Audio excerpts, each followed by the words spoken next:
లగచర్లలో collector Vikarabad collector గారి మీద దాడి జరిగిన విషయాన్ని దాన్ని ఏం చేస్తూ ఉన్నారు అంటే దాన్ని మళ్ళీ ప్రభుత్వం మీదకి నెట్టి ప్రభుత్వమే కావాలని అక్కడ ఉన్నటువంటి గ్రామస్తుల మీద తప్పుడు కేసులు బనాయించి ఎస్సీలను ఎస్టీలను ఇబ్బంది పెట్టి వాళ్ళను మళ్ళీ జైళ్ళల్లోకి పంపించే ప్రయత్నం చేస్తుంది అని చెప్పే ప్రయత్నం చేయడానికి ఈరోజు బీఆర్ఎస్ టీఆర్ఎస్ వాళ్ళే నిర్ణయించుకోలే. ఆ పార్టీ ఈరోజు అది ఒక ప్రణాళిక సిద్ధం చేసుకుంటా ఉంది. మేము ఒకటే చెప్తా ఉన్నాం, మొదటి నుంచి చెప్పేది ఒకటే, మేము అధికారంలో ఉన్నాము, మీకు ప్రతిపక్ష పాత్ర ఇచ్చారు, మీ నాయకుడిని అసెంబ్లీలోకి రమ్మనండి, సలహాలు సూచనలు ఇవ్వమనండి, మేము ఏమైనా ప్రభుత్వం తరఫు నుంచి సరిదిద్దుకోవాలనుకుంటే దిద్దుకుంటాము, మీరు ఇచ్చిన ఆలోచనలు ఏమన్నా ఉంటే అమలుపరచడానికి ప్రయత్నం చేస్తామని మేము చెప్పితే సాఫీగా సాగిపోతున్నటువంటి ప్రభుత్వ పాలనలో ఎక్కడో ఒక దగ్గర వీళ్ళే గిల్లి కజ్జం పెట్టి దాన్ని ఏం చేస్తున్నారంటే ప్రభుత్వం మీద రుద్దే ప్రయత్నం చేస్తూ ఉన్నారు. ఈరోజు అక్కడ జరిగినటువంటి విషయం ప్రతి ఒక్కరికి కూడా తెలుసు. ఒక వ్యక్తి సురేష్ అనేటువంటి వ్యక్తి వచ్చి కావాలని కలెక్టర్ గారిని గ్రామంలోకి రమ్మని పిలుచుకొని వెళ్ళి కనీసం కలెక్టర్ గారు డోరు తీసి కారు దిగకముందే అక్కడ దాడి చేయడం జరిగింది అనేది మనందరికీ కూడా తెలుసు. అతని ఫోన్ ద్వారా 48 సార్లు దాదాపుగా ఒక వ్యక్తికి ఫోన్లు పోయిన సంగతి, ఈరోజు పట్నం నరేందర్ రెడ్డి గారు అరెస్ట్ అయిన సంగతి, ఇప్పుడు ఆయన అప్స్టాండింగ్లో ఉన్నాడు సురేష్ అనే అతడు, ఆయన వెళ్ళిపోయిన సంగతి ఇవన్నీ తెలుసు. ఒక పక్క ఫోన్ ట్యాపింగ్ కేసులో చూస్తే అధికారులందరూ అమెరికాలు ఆ దేశాలు ఈ దేశాలు పారిపోయినరు, వాళ్ళని రాణిస్తలేరు. మరి మీరు ఫోన్ ట్యాపింగే చేయనప్పుడు అధికారులు బయటికి ఎందుకు పోయినరు, వాళ్ళని ఎందుకు మీరు పిలవట్లేదు, వాళ్ళని పిలిచి మీరు ఎందుకు మీరు అవి నీతిపరం అంటే మీరేం తప్పు పని చెయ్యలేదు అని ఎందుకు నిరూపించుకోవట్లేదు అని చెప్పి అడుగుతా ఉన్నాను. ఇక కేటీఆర్ ఏమన్నా అంటే నేను జైలుకు పోతా మూసీ నది విషయంలో, ఇప్పుడు మూసీ కూడా రెచ్చగొట్టి ఈరోజు మూసీ ప్రక్షాళనను అడ్డుకుంటే అందులో పురుగులు పడి చచ్చిపోతారు ఎవరైనా అడ్డుకుంటే. ఎందుకంటే మూసీ ప్రక్షాళన అనేది జరిగితే అది హైదరాబాద్కు ఎంతో వన్నె తెస్తుంది, హైదరాబాద్ ప్రజలకు వన్నె తెస్తుంది, రేపు పర్యాటకులను ఆకర్షిస్తుంది, పెట్టుబడులను ఆకర్షిస్తుంది. అటువంటి మూసీ ప్రక్షాళనకు పూనుకుంటే వెళ్ళి వాళ్ళని రెచ్చగొడతారు. వాళ్ళని రెచ్చగొట్టి వాళ్ళతోటి మా మైకుల ముందట మాట్లాడిచ్చేసి వాళ్ళ పేడ్ ఛానల్స్ ఏవైతే యూట్యూబ్ ఛానల్స్ ఉన్నాయో ఒక 15-16 ఛానళ్ళని పెట్టుకొని వాటిల్లో వైరల్ చేస్తూ ఆ కార్యక్రమాన్ని చేస్తూ ఉన్నారు.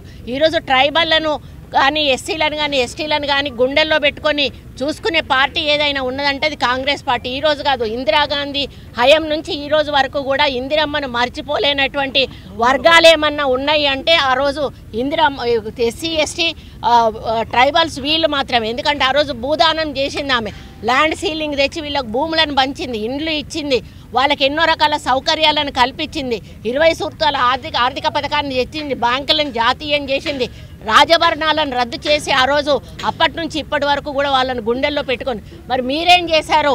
మీరు పోడు భూమిలో ఉన్నటువంటి ట్రైబల్స్ను ఇష్టం ఉన్నట్టుగా లాఠీ చార్జీలు చేసి కనీసం పిల్ల తల్లులను అంటే పాలిచ్చే తల్లులతో సహా అమాయకులను తీసుకుపోయి మీరు జైళ్ళల్లో పెట్టి రోజుల తరబడి పెట్టి మీరు హింసించినటువంటి మీరు ఈరోజు ట్రైబల్స్ గురించి మాట్లాడే హక్కు మీకు లేదు. ఎందుకంటే ఆ హక్కు కేవలం కాంగ్రెస్ పార్టీకి మాత్రమే ఉన్నది. ఎందుకంటే మొదటి నుంచి కూడా కడుపులో పెట్టుకొని కాపాడుకునేది మేము కాంగ్రెస్ పార్టీనే. నేను ఒక్కటే విజ్ఞప్తి చేస్తా ఉన్నా, వికారాబాద్ కలెక్టర్ విషయంలో జరిగిన దాడిలో అక్కడ ఉన్న ప్రజలను తప్పుపట్టే అవకాశం ఎక్కడా కూడా లేదు.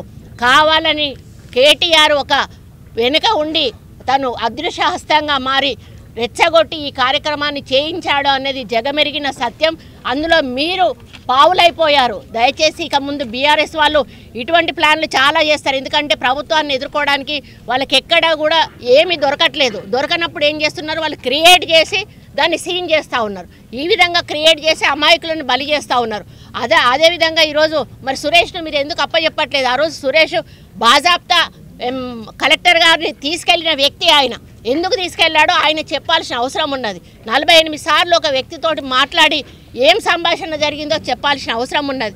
ఈరోజు విదేశాలలో దాచుకున్నటువంటి ఫోన్ ట్యాపింగ్కి సంబంధించిన అధికారులు వాళ్ళను కూడా రప్పించాల్సిన బాధ్యత మీ మీద ఉన్నది. ఇవన్నీ వదిలేసి మళ్ళీ ప్రభుత్వం మీద బురద జల్లే ప్రయత్నం చేస్తూ ఉన్నారు. ముఖ్యంగా ఇక్కడ చెప్పేది నేను ఒక్కటి ఏంటంటే 10 సంవత్సరాలు ఒక మరి రాజుల్లాగా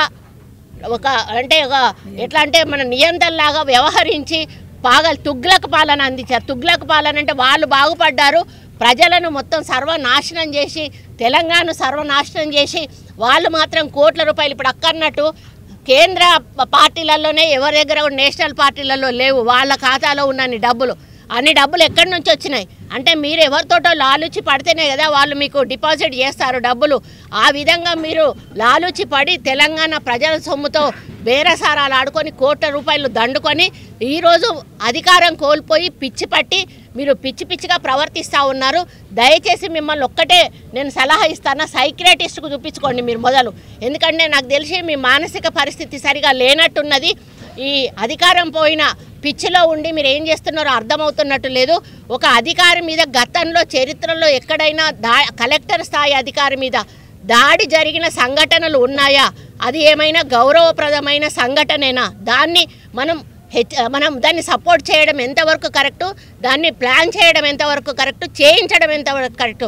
ఒక మంత్రిగా పనిచేశాడు కేటీఆర్, మరి కేసీఆర్ గారు కూడా గౌరవంగా ముఖ్యమంత్రిగా పనిచేశారు.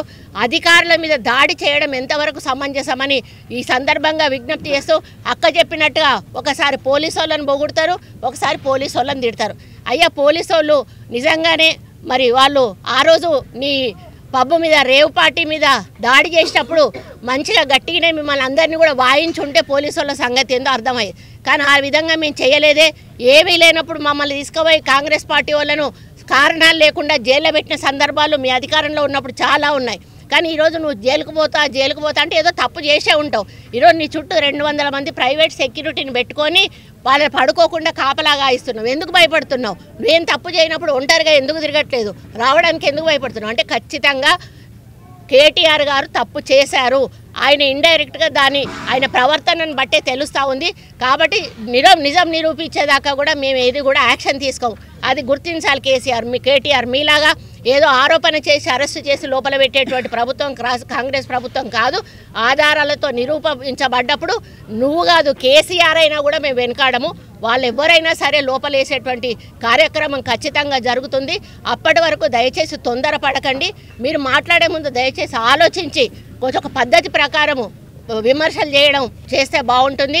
అధికార పార్టీ మీద కానీ అధికారుల మీద కానీ చేసేటప్పుడు కొంచెం జాగ్రత్తగా మాట్లాడితే బాగుంటుందని హెచ్చరిస్తూ మరి ఈ సభను మరి చూసి కూడా తట్టుకోలేక ఇంకా కొన్ని కార్యక్రమాలు ఈ మధ్యలో కూడా చేయొచ్చు. వాళ్ళు ఏం చేసినా కూడా ఈ ప్రజాసభ ఆగదు. ఖచ్చితంగా ప్రజలు ఈ సభను విజయవంతం చేస్తారు. ఈ పునరంకిత సభ అనేది ఖచ్చితంగా జరుగుతుంది. మరి పెద్ద ఎత్తున జరుగుతుంది. చరిత్రలో నిలిచిపోయే విధంగా జరుగుతుంది.